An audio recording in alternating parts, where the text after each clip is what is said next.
जगत के सृष्टि कार्य में जो उत्पत्ति रूपा, रक्षा कार्य में पालन शक्ति स्वरूपा, संहार कार्य में रौद्र रूपा है, संपूर्ण विश्व परपंच जिनके लिए क्रीड़ा स्वरूप है, जो परा पश्यंती, मध्यमा तथा वैखरी वाणी में अभिव्यक्त होती हैं और जो ब्रह्मा विष्णु महेश द्वारा निरंतर आराधित है, वे प्रसन्न चित्त वाली देवी भगवती मेरी वाणी को परिशुद्ध करे।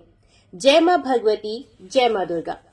व्यास जी बोले, हे राजन, राजा सुबाहु ने 6 दिनों तक विविध प्रकार के भोजन बनवाकर सुदर्शन को प्रेम पूर्वक खिलाया। इस प्रकार विवाह के सभी कृत्य करके राजा सुबाहु सुदर्शन को उपहार प्रदान करके सचिवों के साथ मंत्रणा कर रहे थे। उसी समय अपने दूतों का ये कथन सुनकर कि विरोधी राजाओं ने मार्ग रोक रखा है, वे अमित तेज वाले राजा सुबाहु खिन्न मस्तक हो गए।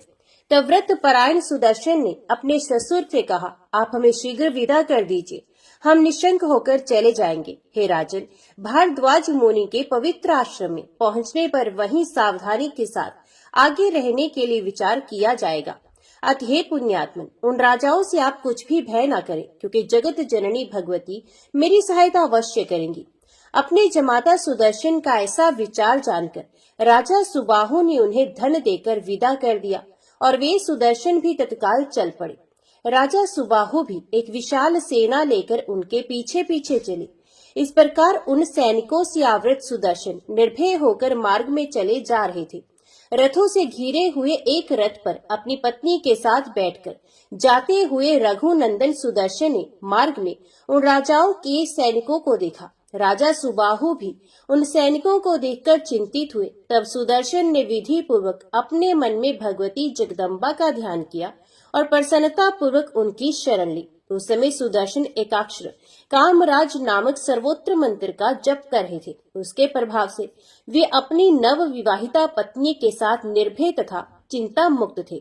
इसी बीच सभी राजा एक साथ कोलाहल करके कन्या का हरण करने की इच्छा से अपनी अपनी सेना के साथ उनकी ओर बढ़े। उन्हें ऐसा करते देखकर काशी नरेश सुबाहु ने उनको मारने का विचार किया, किंतु विजय की इच्छा वाले रघुवंशी सुदर्शन ने उन्हें मना कर दिया। उस समय एक दूसरे को मार डालने की अभिलाषा वाले महाराज सुबाहु तथा अन्य राजाओं की सेनाओं में शंख, भेरी, नगाड़े और दुधंबी बजने लगे।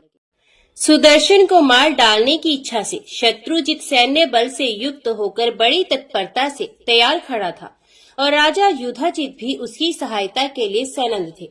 उनमें कुछ राजागण अपनी सेना के साथ दर्शक के रूप में खड़े थे। तभी युधाजित आगे बढ़कर सुदर्शन के समक्ष जा डटा। उसके साथ शत्रुजित भी अपने भाई का वध करने के लिए आ गया। तब क्रोध के वशीभूत होकर वे सब परस्पर एक दूसरे पर बाणों से प्रहार करने लगे। इस प्रकार वहां बाणों द्वारा बड़ा भारी संग्राम छिड़ गया। तब काशी नरेश सुबाहु एक विशाल सेना लेकर अपने सुप्रशंसित जमाता की सहायता के लिए जा पहुंचे। इस प्रकार भयानक लोमहर्षक संग्राम छिड़ जाने पर सहसा भगवती प्रकट हो गई। वे सिंह पर सवार थी, विविध प्रकार के शस्त्र अस्त्र धारण किए थी, अत्यंत मनोहर थी तथा उत्तम आभूषणों से अलंकृत थी, दिव्य वस्त्र पहने थी और मंदार की माला से सुशोभित थी। उन्हें देखकर वे राजागण अत्यंत चकित हो गए और वे कहने लगे कि सिंह पर सवार ये स्त्री कौन है और कहाँ से प्रकट हो गई है। उन्हें देखकर सुदर्शन ने सुबाहु से कहा कि हे राजन, यहाँ प्रादुर्भूत हुई इन दिव्य दर्शन वाली महादेवी को आप देखें। ये दयामयी भगवती निश्चय ही मुझ पर अनुग्रह करने के लिए प्रकट हुई है। महाराज, मैं निर्भय तो पहले ही था, किंतु अब और भी अधिक निर्भय हो गया। सुदर्शन और सुबाहु ने उन सुमुखी भगवती को देखकर उन्हें प्रणाम किया। उनके दर्शन से वे दोनों प्रसन्न हो गए। उसी समय भगवती के सिंह ने भीषण गर्जन किया, जिससे उस रणभूमि में विद्यमान सभी हाथी भय से कांपने लगे। उस समय महाभीषण आंधी चलने लगी और सभी दिशाएं अत्यंत भयानक हो गई। तब सुदर्शन ने अपने सेनापति से कहा कि जहाँ ये राजागण मार्ग रोककर खड़े हैं, उधर ही तुम वेग से आगे बढ़ो। ये दुष्ट तथा कुपित राजा लोग हमारा क्या कर लेंगे। अब हमें शरण देने के लिए स्वयं भगवती जगदम्बा आ गई हैं। अतएव हमें निर्भय होकर राजाओं से भरे इस मार्ग पर आगे बढ़ना चाहिए। मेरे स्मरण करते ही मेरी रक्षा के लिए ये भगवती आ गई हैं। सुदर्शन का वचन सुनकर सेनापति उस मार्ग में आगे बढ़ा। अतिशय कुपित होकर युधाजित ने उन राजाओं से कहा, तुम लोग भयभीत होकर खड़े क्यों हो? कन्या सहित सुदर्शन को मार डालो। हम सभी बलवानों का तिरस्कार करके ये बलहीन बालक कन्या को लेकर निर्भीकता पूर्वक बड़े वेग से चला जा रहा है। सिंह पर विराजमान उस स्त्री को देखकर तुम लोग क्यों डरते हो? हे महाभाग राजाओं, इस समय सुदर्शन की उपेक्षा नहीं करनी चाहिए और अत्यंत सावधान होकर इसका वध कर देना चाहिए। इसे मारकर हम सुंदर आभूषण धारण करने वाली कन्या को छीन लेंगे। हम सिंह सदृश वीरों के भाग को ये सियार नहीं ले जा सकता। ऐसा कहकर वे युधाजित अत्यंत कुपित हो अपनी दोहित्र शत्रुजित तथा विशाल सेना को साथ लिए हुए युद्ध की इच्छा से आ डटा। अब वे कान तक धनुष खींचकर लोहकार के द्वारा सान पर चढ़ाकर तीक्ष्ण किए हुए शिला पर घिसकर तेज किए गए तथा समान पुच्छ युक्त बाणों को शीघ्रता पूर्वक छोड़ने लगा। इस प्रकार उसके ऊपर प्रहार करके वे दुर्बुद्धि युधाजित सुदर्शन को मार डालना चाहता था, किंतु सुदर्शन ने उसके बाणों को छूटते ही अपने बाणों से क्षण भर में काट डाला। विभीषण युद्ध छिड़ जाने पर भगवती चंडिका अत्यंत क्रुद्ध हो गई और युधाजित पर बाण बरसाने लगी। उस समय कल्याण में जगदम्बिका विविध रूप धारण कर लेती थी। वे नाना प्रकार के शस्त्र अस्त्र लेकर घमासान युद्ध कर रही थी। कुछ ही क्षणों में शत्रुजित और राजा युधाजित दोनों मार डाले गए और अपने अपने रथों से गिर पड़े। उस समय जय जयकार की ध्वनि होने लगी। उस युद्ध में भगवती को तथा मामा और भांजे को मृत्यु देखकर सभी राजा बहुत विस्मय में पड़ गए।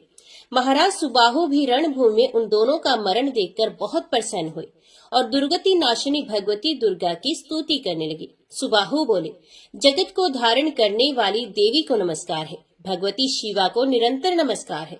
मनोरथ पूर्ण करने वाली आप भगवती दुर्गा को बारंबार नमस्कार है। आप शिवा और शांति देवी को नमस्कार है। हे मोक्षदायिनी और विद्या रूपिणी को नमस्कार है। हे जगत माता, हे शिवे, आप विश्व व्यापिनी तथा जगत जननी को नमस्कार है। हे देवी, मैं सगुण प्राणी अपनी बुद्धि से बहुत प्रकार से चिंतन करके भी आप निर्गुणा भगवती की गति को नहीं जान पाता। हे विश्व जननी, प्रत्यक्ष प्रभाव वाली, भक्तों की पीड़ा दूर करने में तत्पर तथा परम शक्ति स्वरूपा आपकी स्तुति मैं कैसे करूं? आप ही देवी सरस्वती हैं। आप ही बुद्धि रूप से सबके भीतर विराजमान है। आप ही सब प्राणियों की विद्या, मति और गति हैं और आप ही सबके मन का नियंत्रण करती हैं। तब मैं आपकी स्तुति कैसे करूं? सर्वव्यापी आत्मा के रूप की भी स्तुति भला कभी की जा सकती है? देवताओं में श्रेष्ठ ब्रह्मा, विष्णु और शिव निरंतर आपकी स्तुति करते हुए भी आपके गुणों के पार नहीं जा सके। तब हे अम्बा, हे भेद बुद्धि वाला, सत्व आदि गुणों से आबद्ध तथा अप्रसिद्ध एक तुच्छ जीव मैं आपके चरित्र का वर्णन करने में कैसे समर्थ हो सकता हूँ? अहो, सत्संग कौन सा मनोरथ पूर्ण नहीं कर देता। आपके इस प्रासंगिक संग से ही मेरा चित्त शुद्ध हो गया। आपके भक्त अपनी सज्जा माता सुदर्शन के संग के प्रभाव से मैंने अनायास आपका ये अद्भुत दर्शन पा लिया। हे जगत जननी, ब्रह्मा, शिव, भगवान विष्णु, इंद्र सहित सभी देवता तथा तत्व ज्ञानी मुनि लोग भी आपके जिस दर्शन को चाहते हैं वे आपका दुर्लभ दर्शन मुझे बिना श्रम, दम तथा समाधि आदि के ही प्राप्त हो गया है। हे भवानी, कहाँ अतिशय मंदमती में और कहाँ भव रूपी रोग के लिए औषधि स्वरूप आपका ये शीघ्र अद्वितीय दर्शन। हे देवी, मुझे ज्ञात हो गया कि आप सदा भावना युक्त रहती हैं। देव समूह द्वारा पूजी जाने वाली आप अपने भक्तों पर अनुकंपा करती हैं। हे देवी, आपने इस भीषण संकट के समय जिस प्रकार इस सुदर्शन की रक्षा की, आपके इस चरित्र का मैं किस तरह वर्णन करूं? आपने आज इसके 2 बलवान शत्रुओं को तत्काल मार डाला। भक्तों पर अनुकंपा करने वाला आपका ये चरित्र परम पवित्र है। हे देवी, विशेष विचार करने पर ज्ञात होता है कि आपका ऐसा करना कोई आश्चर्य की बात नहीं है, क्योंकि आप अखिल स्थावर जंगम जगत की रक्षा करती हैं। आपने शत्रु को मारकर दयालुतावश ध्रुव सिंधु के पुत्र सुदर्शन की इस समय रक्षा की है। हे भवानी, अपने सेवा परायण भक्त के यश को अत्यंत उज्जवल बनाने के लिए ही आपने चरित्र की रचना की है। नहीं तो मेरी कन्या का पानी ग्रहण करके यह असमर्थ सुदर्शन युद्ध में सकुशल जीवित कैसे बच सकता था? जब आप अपने भक्तों की जन्म मरण आदि भयों को नष्ट करने में समर्थ हैं, तब उसकी लौकिक अभिलाषा पूर्ण कर देना कौन सी बड़ी बात है। हे जननी, आप पाप पुण्य से रहित सगुणा तथा निर्गुणा है। इसी कारण भक्तजन सदा आपके गुण गाते रहते हैं। हे देवी, हे भुवनेश्वरी, आज आपके दर्शन से मैं पवित्र, कृतार्थ और धन्य जन्म वाला हो गया हूँ। हे माता, मैं न आपका भजन जानता हूँ और न तो आपका बीज मंत्र। मैं आपकी प्रत्यक्ष प्रभाव वाली महिमा को आज जान गया। महाराज सुबाहु के इस प्रकार स्तुति करने पर भगवती शिवा का मुखमंडल प्रसन्नता से भर गया। तब भगवती ने उन राजा से कहा, हे सुव्रत, तुम वर मांगो। उन भवानी का वचन सुनकर राजा सुबाहु ने भक्ति से युक्त होकर ये बात कही, हे माता, एक और देवलोक तथा समस्त भूमंडल का राज्य और दूसरी ओर आपका दर्शन, वे दोनों तुल्य कभी नहीं हो सकते। आपके दर्शन से बढ़कर समस्त त्रिलोकी में कोई भी वस्तु नहीं। हे देवी, मैं आपसे क्या वर मांगू। मैं तो तीतल में आपके दर्शन से ही कृत्य हो गया हूँ। हे माता, मैं तो यही अभिष्ट वर मांगना चाहता हूँ कि आपकी स्थिर तथा अखंड भक्ति मेरे हृदय में बनी रहे। हे माता, आप मेरी नगरी काशी में सदा निवास करें। आप शक्ति स्वरूपा होकर दुर्गा देवी के नाम से यहाँ विराजमान रहे और सर्वदा नगर की रक्षा करती रहे। हे अंबिके, इस समय आपने जिस तरह शत्रु दल से सुदर्शन की रक्षा की है और उसे विकार रहित बना दिया है, उसी तरह आप सदा वाराणसी की रक्षा करें। हे देवी, हे कृपा निधि, जब तक भूलोक में काशी नगरी सुप्रतिष्ठित होकर विद्यमान रहे, तब तक आप यहाँ विराजमान रहे। आप मुझे यही वरदान दे। इसके अतिरिक्त मैं आपसे और दूसरा क्या मांगू। आप मेरी विविध प्रकार की समस्त कामनाएं पूर्ण करें, मेरे शत्रुओं का नाश करें और जगत के सभी अमंगलों को सदा के लिए नष्ट कर डालें। इस प्रकार राजा सुबाहु के सम्यक प्रार्थना करने पर दुर्गति नाशिनी भगवती दुर्गा स्तुति करके अपने समक्ष खड़े राजा सुबाहु से कहने लगी, हे राजन, जब तक ये पृथ्वी रहेगी तब तक सभी लोगों की रक्षा के लिए मैं निरंतर इस मुक्तिपुरी काशी में निवास करूंगी। इसके बाद सुदर्शन बड़ी प्रसन्नता के साथ वहां आकर उन्हें प्रणाम करके परम भक्ति के साथ उनकी स्तुति करने लगे। अहो, मैं आपकी कृपा का वर्णन कहाँ तक करूं। आपने मुझ जैसे भक्तिहीन की भी रक्षा की। अपने भक्तों पर तो सभी लोग अनुकंपा करते हैं, किंतु भक्ति रहित प्राणी की भी रक्षा करने का व्रत आपने ही ले रखा है। मैंने सुना है कि आप ही समस्त विश्व प्रपंच की रचना करती हैं और अपने द्वारा सृजित इस जगत का पालन करती हैं तथा यथोचित समय उपस्थित होने पर उसे अपने में समाहित कर लेती हैं। तब आपने जो मेरी रक्षा की, उसमें कोई आश्चर्य की बात नहीं। हे देवी, अब ये बताइए कि मैं आपका कौन सा कार्य करूं, मैं कहाँ जाऊं, मुझे शीघ्र आदेश दीजिए। मैं इसी चिंता में रह रहा हूँ। हे माता, मैं आपकी ही आज्ञा से जाऊंगा, ठहरूंगा या विहार करूंगा। ऐसा कहते हुए उस सुदर्शन से भगवती ने दयापूर्वक कहा, हे महाभाग, अब तुम अयोध्या जाओ और अपनी कुल की मर्यादा के अनुसार राज्य करो। तुम प्रयत्न के साथ सदा मेरा स्मरण तथा पूजन करते रहना और मैं भी तुम्हारे राज्य का सर्वदा कल्याण करती रहूंगी। अष्टमी, चतुर्दशी और विशेष करके नवमी तिथि को विधि विधान से मेरी पूजा अवश्य करते रहना। हे अनग, तुम अपने नगर में मेरी प्रतिमा स्थापित करना और प्रयत्न के साथ भक्ति पूर्वक तीनों समय मेरा पूजन करते रहना। शरतकाल में सर्वदा नवरात्र विधान के अनुसार भक्ति भाव से युक्त होकर मेरी महापूजा करनी चाहिए। हे महाराज, चैत्र, अश्विन, आषाढ़ तथा माघ मास में नवरात्र के अवसर पर मेरा महोत्सव मनाना चाहिए और विशेष रूप से मेरी महापूजा करनी चाहिए। विज्ञ जनों को चाहिए कि वे भक्ति युक्त होकर कृष्ण पक्ष की चतुर्दशी तथा अष्टमी को सदा मेरी पूजा करें। राजा सुदर्शन के स्तुति तथा प्रणाम करने के अनंतर ऐसा कहकर दुर्गति नाशिनी भगवती दुर्गा अंतर्ध्यान हो गई। उन भगवती को अंतर्ध्यान देखकर वहां उपस्थित सभी राजाओं ने आकर सुदर्शन को उसी प्रकार प्रणाम किया जैसे देवता इंद्र को प्रणाम करते हैं। महाराज सुबाहु भी उन्हें प्रणाम करके बड़े हर्ष पूर्वक उनके समक्ष खड़े हो गए। तदंतर उन सभी राजाओं ने अयोध्यापति सुदर्शन से कहा, हे राजन, आप हमारे स्वामी तथा शासक हैं और हम आपके सेवक हैं। अब आप अयोध्या में राज्य करें और हमारा पालन करें। महाराज, आपकी कृपा से हमने धर्म, अर्थ, काम, मोक्ष इन चारों पुरुषार्थों को देने वाली उन विश्वेश्वरी शिवा और आदि शक्ति भवानी का दर्शन पा लिया। अब इस धरती पर धन्य, कृत्य और बड़े पुण्य आत्मा है, क्योंकि आपके लिए साक्षात सनातनी देवी प्रकट हुई। तमोगुण से युक्त और सदा माया से मोहित रहने वाले हम सभी लोग भगवती चंडिका का प्रभाव नहीं जानते। हम सदा धन, स्त्री और पुत्रों की चिंता में व्यग्र रहकर काम क्रोध रूपी मत्स्यों से भरे घोर महासागर में डूबे रहते हैं। हे महाभाग, हे महामते, आप सर्वज्ञ हैं, अतएव हम आपसे ये पूछ रहे हैं कि ये शक्ति कौन है, कहाँ से उत्पन्न हुई है और इनका कैसा प्रभाव है, ये सब हमें बताइए। साधु पुरुष बड़े दयालु होते हैं, अतएव आप हमारे लिए इस संसार सागर की नौका बन जाइए। हे काकुत्स, अब आप भगवती के उत्तम महात्म्य का वर्णन कीजिए। हे राजन, उनका जो प्रभाव हो, जो स्वरूप हो तथा वे जैसे प्रकट हुई हो, वे सब हम आपसे सुनना चाहते हैं, आप हमें बताइए। राजाओं के ये पूछने पर ध्रुव संधि के पुत्र राजा सुदर्शन मन ही मन भगवती का स्मरण करके हर्ष पूर्वक उनसे कहने लगे, हे राजाओं, उन जगदम्बा के उत्तम चरित्र को मैं क्या कहूँ, क्योंकि ब्रह्मा आदि तथा इंद्र सहित सभी देवता भी उन्हें नहीं जानते। हे राजाओं, वे भगवती सबकी आदि स्वरूपा है, महालक्ष्मी के रूप में प्रतिष्ठित हैं। वे वरेण्य है और उत्तम सात्विक की शक्ति के रूप में समस्त विश्व का पालन करने में तत्पर रहती है। वे अपने रजोगुणी स्वरूप से सृष्टि करती, सत्वगुणी स्वरूप से पालन करती, तमोगुणी स्वरूप से इसका संहार करती हैं।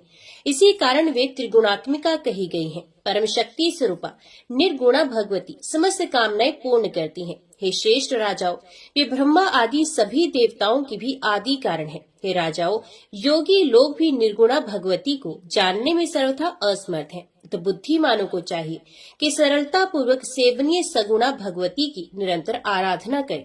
राजा गण बोले, बाल्यावस्था में ही आप वनवासी हो गए थे, तब ऐसे व्याकुल थे, तब आपको उन उत्तम परमा शक्ति का ज्ञान कैसे प्राप्त हुआ? हे राजन, आपने उनकी उपासना और पूजा कैसे की, जिसे शीघ्रता पूर्वक प्रसन्न होकर उन्होंने आपकी सहायता की? तो सुदर्शन बोले, हे राजाओं, बाल्यकाल में ही मुझे उनका अति श्रेष्ठ बीज मंत्र प्राप्त हो गया था। मैं उसी कामराज नामक बीज मंत्र का सदा जप करता हुआ भगवती का स्मरण करता रहता हूँ। ऋषियों के द्वारा उन कल्याण में भगवती के विषय में बताए जाने पर मैंने उन्हें जाना और तभी से मैं परम भक्ति के साथ दिन रात उन पराशक्ति का स्मरण किया करता हूँ। सुदर्शन का वचन सुनकर वे राजा भी भक्ति परायण हो गए और उन देवी को ही परम शक्ति मानकर अपने अपने घर चले गए। सुदर्शन से अनुमति लेकर महाराज सुबाहु काशी चले गए और धर्मात्मा सुदर्शन वहां से अयोध्या की ओर चल पड़े। राजा शत्रुजित युद्ध में मारा गया और सुदर्शन विजयी हुए। ये सुनकर मंत्री लोग प्रेम से प्रफुल्लित हो उठे। राजा सुदर्शन के आगमन का समाचार सुनकर साकेत के निवासी विविध प्रकार के उपहार लेकर उनके सम्मुख उपस्थित हुए और सब राज कर्मचारीगण भी हाथों में नाना प्रकार की भेंट सामग्री लेकर आए। महाराज ध्रुव संधि के पुत्र सुदर्शन को राजा के रूप में जानकर अयोध्या की समस्त प्रजा आनंद विभोर हो गई। अपनी स्त्री के साथ अयोध्या में पहुंचकर सब लोगों का सम्मान करके राजा सुदर्शन राजभवन में गए। उस समय बंदी जन उनकी स्तुति कर रहे थे, मंत्रीगण उनकी वंदना कर रहे थे और कन्याएं उनके ऊपर धान का लावा तथा पुष्प बिखेर रही थी। अयोध्या पहुंचकर राजा सुदर्शन अपने मित्रों के साथ राजभवन में गए।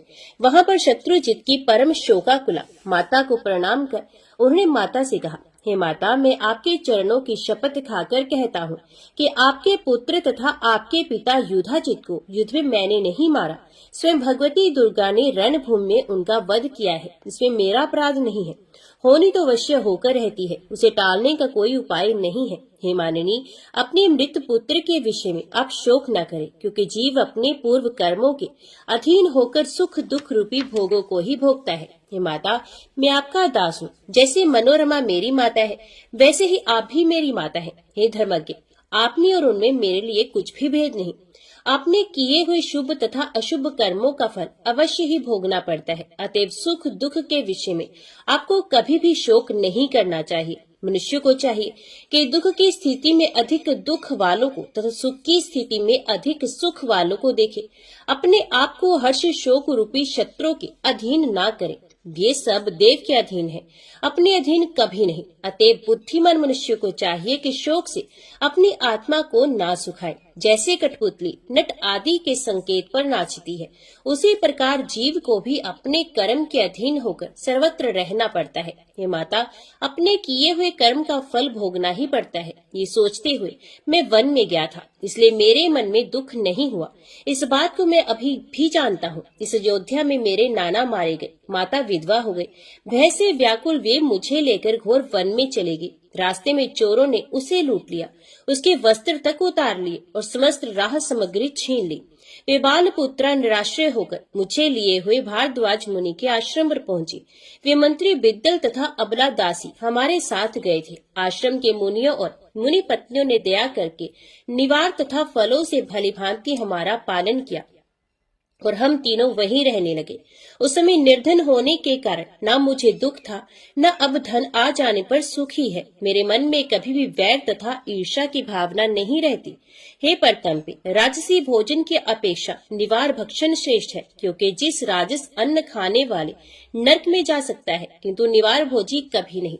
इंद्रियों पर सम्यक नियंत्रण करके विज्ञ पुरुष को धर्म का आचरण करना चाहिए, जिससे उसे नरक में ना जाना पड़े। हे माता, इस पवित्र भारतवर्ष में मानव जन्म दुर्लभ है। आहार आदि का सुख तो निश्चय ही सभी योनियों में मिल सकता है। स्वर्ग तथा मोक्ष प्रदान करने वाले इस मनुष्य तन को पाकर धर्म साधन करना चाहिए, क्योंकि अन्य योनियों में ये दुर्लभ है।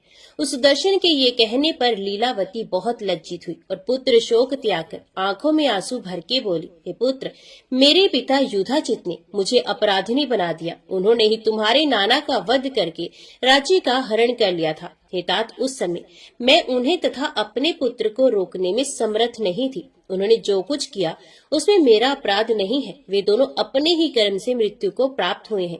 उनकी मृत्यु से तुम कारण नहीं हो, अतएव मैं अपने उस पुत्र के लिए शोक नहीं करती।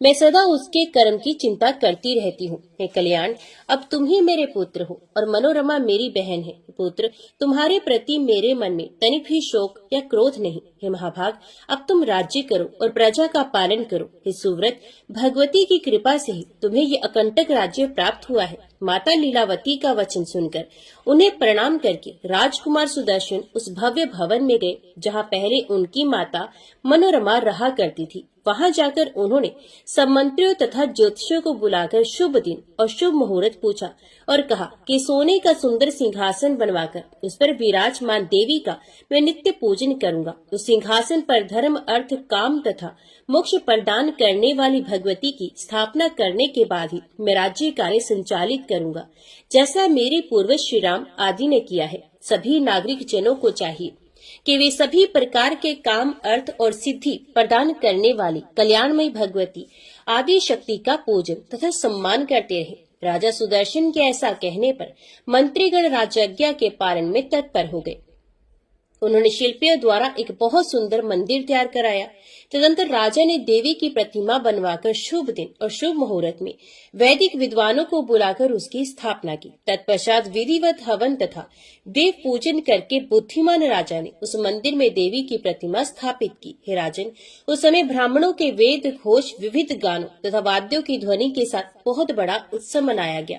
इस प्रकार वेदवादी विद्वानों द्वारा कल्याण में देवी की विधिवत स्थापना कराकर राजा सुदर्शन ने बड़े विधान के साथ नाना प्रकार की पूजा संपन्न की। इस प्रकार राजा सुदर्शन भगवती की पूजा करके अपना पैतृक राज्य प्राप्त कर विख्यात हो गए और कौशल देश में अंबिका देवी भी विख्यात हो गई।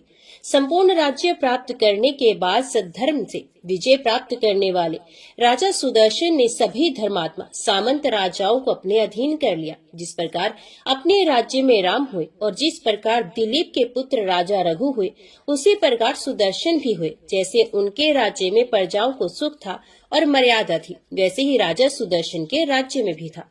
उनके राज्य में वर्णाश्रम धर्म चारों चरणों में समृद्ध हुआ। उस समय धरती तल पर किसी का भी मन अधर्म में लिप्त नहीं होता था। कौशल देश के सभी राजाओं ने प्रत्येक ग्राम में देवी के मंदिर बनवाए। तब से समस्त कौशल देश में प्रेम पूर्वक देवी की पूजा होने लगी।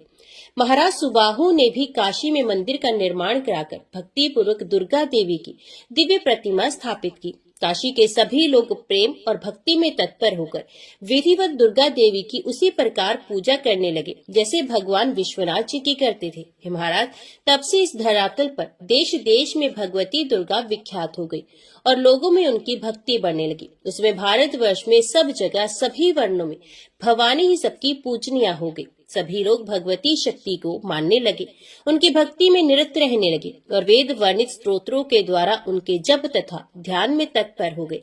इस प्रकार भक्ति परायण लोग सभी नवरात्रों में विधान पूर्वक भगवती का पूजन, हवन तथा यज्ञ करने लगे। राजा जनमेजय ने व्यास जी से पूछा, हे द्विशेष, नवरात्र के आने पर और विशेष करके शारदीय नवरात्र में क्या करना चाहिए, उसका विधान आप मुझे भली भांति बताइए। हे महामती, उस पूजन का क्या फल है और उसमें किस विधि का पालन करना चाहिए। हे द्विजवर, कृपया विस्तार के साथ मुझे ये सब बताइए। व्यास जी बोले, हे राजन, अब मैं पवित्र नवरात्र व्रत के विषय में बता रहा हूँ, सुनिए। शरद काल के नवरात्र में विशेष करके ये व्रत करना चाहिए। उसी प्रकार प्रेम पूर्वक वसंत ऋतु के नवरात्र में भी इस व्रत को करें।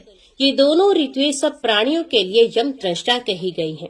शरद तथा वसंत नामक ये दोनों ऋतुएं संसार में प्राणियों के लिए दुर्गम है। अतएव आत्म कल्याण के लिए इच्छुक व्यक्ति को बड़े यत्न के साथ ये नवरात्र व्रत करना चाहिए। ये वसंत तथा शरद दोनों ही ऋतुएं बड़ी भयानक है और मनुष्यों के लिए रोग उत्पन्न करने वाली हैं। ये सबका विनाश कर देने वाली हैं। अतएव हे राजन, बुद्धिमान लोगों को शुभ चैत्र और अश्विन मास में भक्ति पूर्वक चंडिका देवी का पूजन करना चाहिए। अमावस्या आने पर व्रत की सभी शुभ सामग्री एकत्रित करे और उस दिन एक भुक्त व्रत करे और हविष्य ग्रहण करे। किसी समतल तथा पवित्र स्थान में 16 हाथ लंबे चौड़े स्तंभ तथा ध्वजाओं से सुसज्जित मंडप का निर्माण करना चाहिए। उसको सफेद मिट्टी और गोबर से लीप दे। तत्पश्चात उस मंडप के बीच में सुंदर चौरस और स्थिर वेदी बनाए। यह वेदी 4 हाथ लंबी, चौड़ी और हाथ पर ऊंची होनी चाहिए। पीठ के लिए उत्तम स्थान का निर्माण करे तथा विविध रंगों के तोरण लटकाए और ऊपर चांदनी लगा दे। रात्रि में देवी का तत्व जानने वाले सदाचारी संयमी और वेद वेदांग के पारंगत विद्वान ब्राह्मणों को आमंत्रित करके प्रतिपदा के दिन प्रातःकाल नदी, नद, तड़ाग, बावली, कुआं अथवा घर पर ही विधिवत स्नान करे। प्रातः काल के समय नित्य क्रम करके ब्राह्मणों का वरण कर उन्हें मधुपर्क तथा अर्घ्य पादम आदि अर्पण करे। अपनी शक्ति के अनुसार उन्हें वस्त्र, अलंकार आदि प्रदान करे। धन रहते हुए इस काम में कभी कृपणता न करे। संतुष्ट ब्राह्मणों के द्वारा किया हुआ कर्म समिक प्रकार से परिपूर्ण होता है। देवी का पाठ करने के लिए 9, 5, 3 अथवा 1 ब्राह्मण बताए गए हैं। देवी भागवत का पारायण करने के कार्य में किसी शांत ब्राह्मण का वरण करे और वैदिक मंत्रों से स्वसित वाचन कराए। वेदी पर रेशमी वस्त्र से आच्छादित सिंहासन स्थापित करे। उसके ऊपर 4 भुजाओं तथा उनमें आयुधों से युक्त देवी की प्रतिमा स्थापित करे। भगवती की प्रतिमा रत्न में भूषणों से युक्त, मोतियों के हार से अलंकृत, दिव्य वस्त्रों से सुसज्जित, शुभ लक्षण संपन्ना और सौम्य आकृति की हो। ये कल्याण में भगवती शंख, चक्र, गदा, पद्म धारण किए हो और सिंह पर सवार हो। अथवा 18 भुजाओं से सुशोभित सनातनी देवी को प्रतिष्ठित करे। भगवती की प्रतिमा के अभाव में नवार्ण मंत्र युक्त यंत्र को पीठ पर स्थापित करे और पीठ पूजा के लिए पास में कलश भी स्थापित करे। वे कलश पंच पल्लव युक्त वैदिक मंत्रों से भली भांति संस्कृत उत्तम तीर्थ के जल से पूर्ण और सुवर्ण तथा पंचरत्न में होना चाहिए। पास में पूजा की सब सामग्रियां रखकर उत्सव के निमित्त गीत तथा वाद्यों की ध्वनि भी करानी चाहिए। प्रतिपदा तिथि में पूजन श्रेष्ठ माना जाता है। हे राजन, पहले दिन विधिवत किया हुआ पूजन मनुष्यों का मनोरथ पूर्ण करने वाला होता है। सबसे पहले उपवास व्रत, एक भुक्त व्रत अथवा नक्त व्रत, इनमें से किसी एक व्रत के द्वारा नियम करने के पश्चात ही पूजा करनी चाहिए। पूजन के पहले प्रार्थना करते हुए कहें, हे माता, मैं सर्वश्रेष्ठ नवरात्र व्रत करूंगा। हे देवी, हे जगदम्बे, इस पवित्र कार्य में आप मेरी संपूर्ण सहायता करें। इस व्रत के लिए यथाशक्ति नियम रखें। उसके बाद मंत्रोच्चारण पूर्वक विधिवत भगवती का पूजन करें। चंदन, अगरू, कपूर तथा मंदार, करंज, अशोक, चंपा, कनेल, मालती, ब्राह्मी आदि सुगंधित पुष्पों, सुंदर बिल पत्रों और धूप दीप से विधिवत भगवती जगदम्बा का पूजन करना चाहिए। उस अवसर पर अर्घ्य भी प्रदान करें। हे राजन, नारियल, बिजोरा, नींबू, दाड़िम, केला, नारंगी, कटहल तथा बिल फल आदि अनेक प्रकार के सुंदर फलों के साथ भक्ति पूर्वक अन्न का नैवेद्य एवं पवित्र बलि अर्पित करें। होम के लिए त्रिकोण कुंड बनाना चाहिए अथवा त्रिकोण के मान के अनुरूप उत्तम वेदी बनानी चाहिए। विविध प्रकार के सुंदर द्रव्यों से प्रतिदिन भगवती का त्रिकाल पूजन करना चाहिए और गायन वादन तथा नृत्य के द्वारा महान उत्सव मनाना चाहिए। व्रत नित्य भूमि पर सोएं और वस्त्र आभूषण तथा अमृत के सदृश दिव्य भोजन आदि से कुमारी कन्याओं का पूजन करें। नित्य एक ही कुमारी का पूजन करें अथवा प्रतिदिन एक एक कुमारी की संख्या के वृद्धि क्रम से पूजन करें अथवा प्रतिदिन दुगुने तिगुने के वृद्धि क्रम से और या तो प्रत्येक दिन 9 कुमारी कन्याओं का पूजन करें। अपने धन सामर्थ्य के अनुसार भगवती की पूजा करें, किंतु हे राजन, देवी के यज्ञ में धन की कृपणता न करें। हे राजन, पूजा विधि में 1 वर्ष की अवस्था वाली कन्या नहीं लेनी चाहिए, क्योंकि वे कन्या गंध और भोग आदि पदार्थों के स्वाद से बिल्कुल अनभिज्ञ रहती है। कुमारी कन्या वे कही गई जो 2 वर्ष की हो चुकी, 3 वर्ष की कन्या त्रिमूर्ति, 4 वर्ष की कन्या कल्याणी, 5 वर्ष की रोहिणी, 6 वर्ष की कालिका, 7 वर्ष की चंडिका, 8 वर्ष की शांभवी, 9 वर्ष की दुर्गा और 10 वर्ष की कन्या सुभद्रा कहलाती है। इससे ऊपर की अवस्था वाली कन्या का पूजन नहीं करना चाहिए, क्योंकि वे सभी कार्यों में निंदनीय मानी जाती है। इन नामों से कुमारी का विधिवत पूजन सदा करना चाहिए। अब मैं इन 9 कन्याओं के पूजन से प्राप्त होने वाले फलों को कहूंगा। कुमारी नाम की कन्या पूजित होकर दुख तथा दरिद्रता का नाश करती है। वे शत्रुओं का क्षय और धन, आयु तथा बल की वृद्धि करती है। त्रिमूर्ति नाम की कन्या का पूजन करने से धर्म अर्थ काम की पूर्ति होती है, धन धान्य का आगम होता है और पुत्र पौत्र आदि की वृद्धि होती है। जो राजा विद्या विजय राज्य तथा सुख की कामना करती हो, उसे सभी कामनाएं प्रदान करने वाली कल्याणी नामक कन्या का नित्य पूजन करना चाहिए। शत्रुओं का नाश करने के लिए भक्ति पूर्वक कालिका कन्या का पूजन करें। धन तथा ऐश्वर्य की अभिलाषा रखने वाले को चंडिका कन्या की सम्यक अर्चना करनी चाहिए। हे राजन, सम्मोहन, दुख, दारिद्र्य के नाश तथा संग्राम में विजय के लिए शांभवी कन्या की नित्य पूजा करें। क्रूर शत्रु के विनाश एवं उग्र कर्म की साधना के निमित्त और परलोक में सुख पाने के लिए दुर्गा नामक कन्या की भक्ति पूर्वक आराधना करनी चाहिए। मनुष्य अपने मनोरथ की सिद्धि के लिए सुभद्रा की पूजा करे और रोग नाश के निमित्त रोहिणी की विधिवत आराधना करे। श्रीरस्तु इस मंत्र से अथवा किन्हीं भी श्रीयुक्त देवी मंत्र से अथवा बीज मंत्र से भक्ति पूर्वक भगवती की पूजा करे। जो भगवती कुमार के रहस्यमय तत्व और ब्रह्मादि देवताओं की भी लीला पूर्वक रचना करती हैं, उन कुमारी का मैं पूजन करता हूँ। जो सत्वादी तीनों गुणों से 3 रूप धारण करती हैं, जिनके अनेक रूप हैं तथा जो तीनों कालों में सर्वत्र व्याप्त रहती हैं, उन भगवती त्रिमूर्ति की मैं पूजा करता हूँ। निरंतर पूजित होने पर जो भक्तों का नित्य कल्याण करती है, सब प्रकार की कामनाओं को पूर्ण करने वाली उन भगवती कल्याणी का मैं विधि पूर्वक पूजन करता हूँ। जो देवी संपूर्ण जीवों के पूर्व जन्म के संचित कर्म रूपी बीजों का रोपण करती हैं, उन भगवती रोहिणी की मैं उपासना करता हूँ। जो देवी काल कल्पांत में चराचर सह संपूर्ण ब्रह्मांड को अपने में विलीन कर लेती हैं, उन भगवती कालिका की मैं पूजा करता हूँ। अत्यंत उग्र स्वभाव वाली, उग्र रूप धारण करने वाली, चंडमुंड का संहार करने वाली तथा घोर पापों का नाश करने वाली उन भगवती चंडिका की मैं पूजा करता हूँ। वेद जिनके स्वरूप है, उन्हीं वेदों के द्वारा जिनकी उत्पत्ति अकारण बताई गई है, उन सुखदायिनी भगवती शांभवी का मैं पूजन करता हूँ। जो अपने भक्त को सर्वदा संकट से बचाती हैं, बड़े बड़े विघ्नों तथा दुखों का नाश करती हैं और सभी देवताओं के लिए दुर्गेय हैं, उन भगवती दुर्गा की मैं पूजा करता हूँ। जो पूजित होने पर भक्तों का सदा कल्याण करती हैं, उन अमंगल नाशिनी भगवती सुभद्रा की मैं पूजा करता हूँ। विद्वानों को चाहिए कि वस्त्र, भूषण, माला, गंध आदि श्रेष्ठ उपचारों से इन मंत्रों के द्वारा सर्वदा कन्याओं का पूजन करें। हे राजन, जो कन्या किसी अंग से हीन हो, कोढ़ तथा घाव युक्त हो, जिसके शरीर के किसी अंग से दुर्गंध आती हो और जो विशाल कुल में उत्पन्न हुई हो, ऐसी कन्या का पूजन में परित्याग कर देना चाहिए। जन्म से अंधी, तिरछी नजर से देखने वाली, कानी, कुरूप, बहुत रोम वाली, रोगी तथा रजस्वला कन्या का पूजा में परित्याग कर देना चाहिए।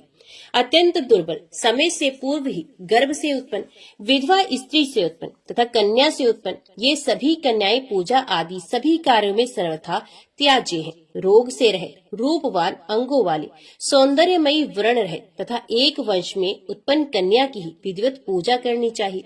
समस्त कार्यों की सिद्धि के लिए ब्राह्मण की कन्या, विजय प्राप्ति के लिए राजवंश में उत्पन्न कन्या तथा धन लाभ के लिए वैश्य वंश अथवा शूद्र वंश में उत्पन्न कन्या पूजन के योग्य मानी गई है।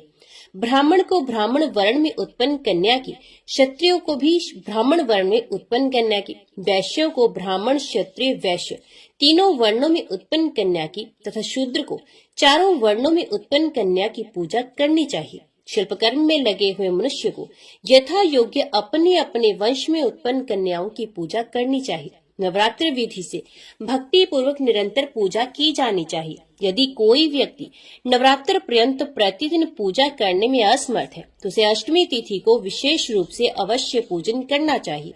प्राचीन काल में दक्ष के यज्ञ का विध्वंस करने वाली महाभयानक भगवती भद्रकाली करोड़ों योगिनियों सहित अष्टमी तिथि को ही प्रकट हुई थी। अतः अष्टमी को विशेष विधान से सदा भगवती की पूजा करनी चाहिए। उस दिन विविध प्रकार के उपहारों, गंधमाला, चंदन के अनुलेप, पायस आदि के हवन, ब्राह्मण भोजन तथा फल पुष्प आदि उपहारों से भगवती को प्रसन्न करना चाहिए।